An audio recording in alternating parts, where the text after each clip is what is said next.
of this chapter, gender and aggression. What do you think? Are men more aggressive than women, or women are more aggressive? So let me give the answer of this question.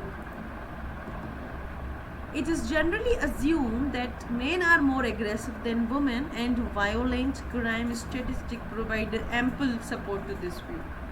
We know that men are more aggressive in nature. Virtually all mass shootings are committed by the male, and youth violence of all sorts is disappropriately committed by the effects of the males.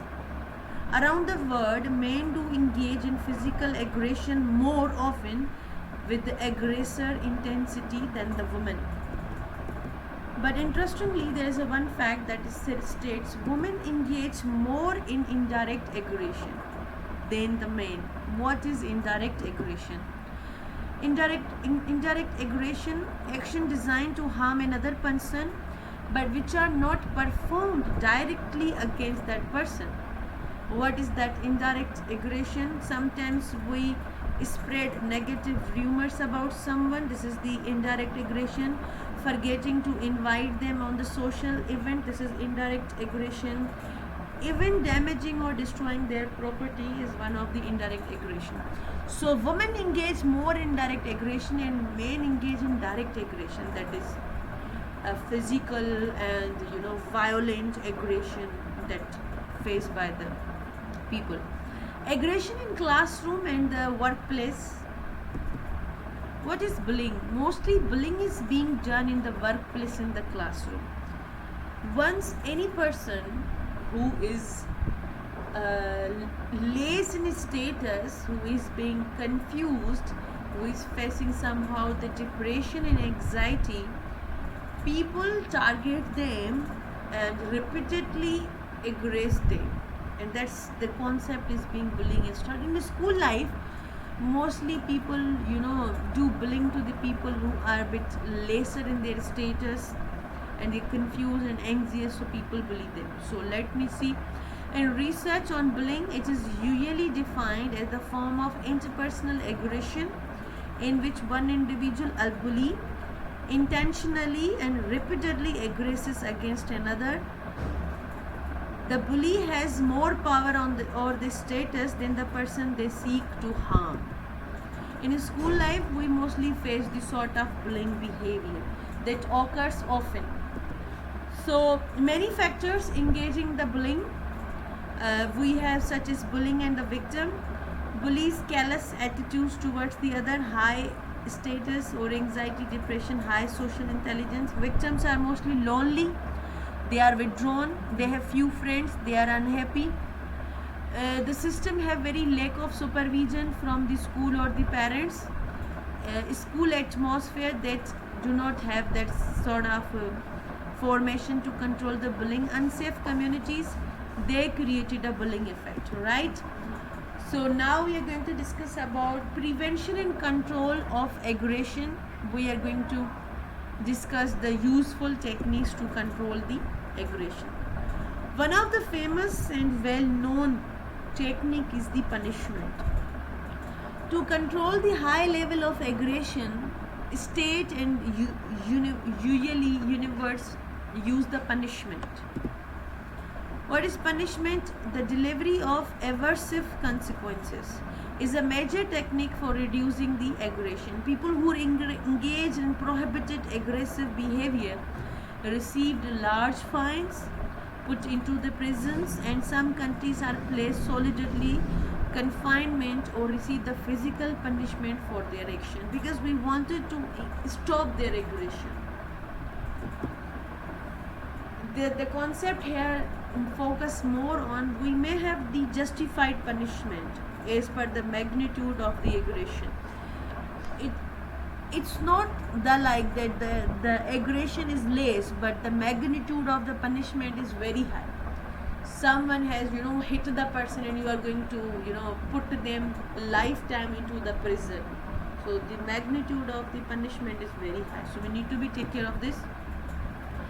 We have few self-regulation techniques, internal mechanism for restraining from the aggression. One of the technique is the self-regulation, self-control, and refer to our capacity to regulate many aspects of our behavior, including the aggression. We can regulate the self-regulation. Sometimes whenever we are going to face aggression, if we are standing, we should sit. Sometimes we count. Once we are going to have an intense aggression, we used to count 1, 2, 3, 4, 5, 6, 7, 8, 9, 10. We started to counting the numbers in order to have the lesser aggression impact. So self-regulation techniques. Pro-social thoughts. This is one of the very good technique. Pro-social thought, thinking about helping others, caring for them, and so forth. When we are going to think, we need to help others. Some people who are facing high aggression, we need to help them. We need to put ourselves into their situation. We need to analyze. We should be supporting to others. We must not show the aggression. We must not show the sort of that this is one of the self-regulation concept. We start to think the pro-social thoughts. In internal mechanism, for instance, exposure to the other people who show restraint, even I the face of a strong provocation. Even we can see the people who have very less aggression. We can be with them, we can observe them because they have very less aggression. One of the concept is called the catharsis concept. What is catharsis concept? From very childhood we are being said you can blow out whatever you are feeling. Blowing off steam. जो भी आपके दिल में है ना, भड़ास के निकाल दो. So this is blowing off the steam. Is this a technique to reduce the aggression?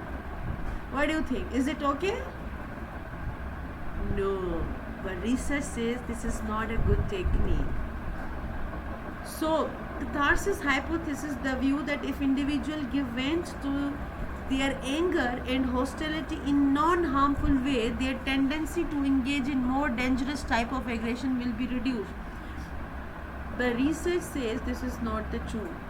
Once you are going to engage and shout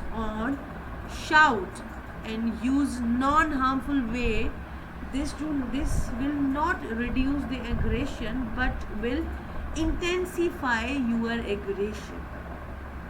This is interesting, right? Does engaging in aggression at one time reduce the likelihood of subsequent aggression?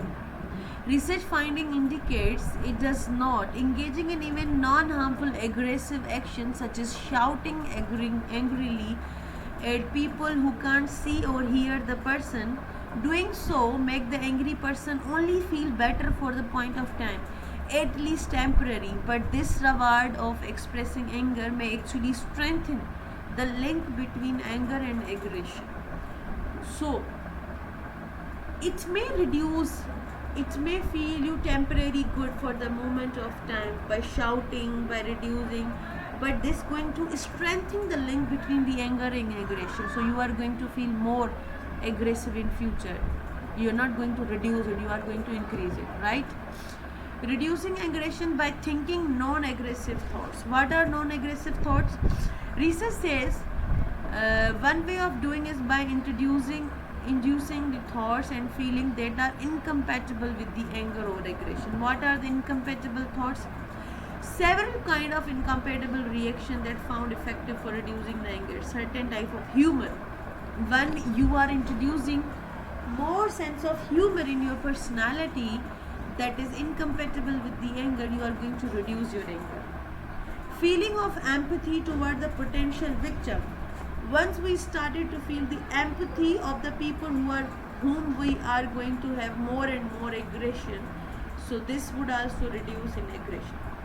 Sometimes we feel very aggressive on kids. Once we started to have the empathy over the kids, we started to feel kids do not understand our things. They are just seeing the world in their own perspectives. Once we started to have the empathy, we put ourselves into their shoes, so we started to decrease our aggression, right? So this is one of the best technique to introduce the incompatible things. The best remedy for short temper is long walk.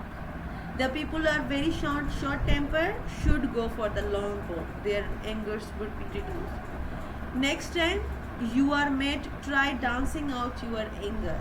So this is also one of the technique. Whenever you dance on the tune of your own anger, so it would be reduced. So that's all about the anger. So we have some discussion question.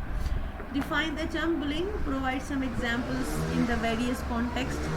So this is all about this chapter, so you need to go through the examples. Thank you so much and Allah Hafiz.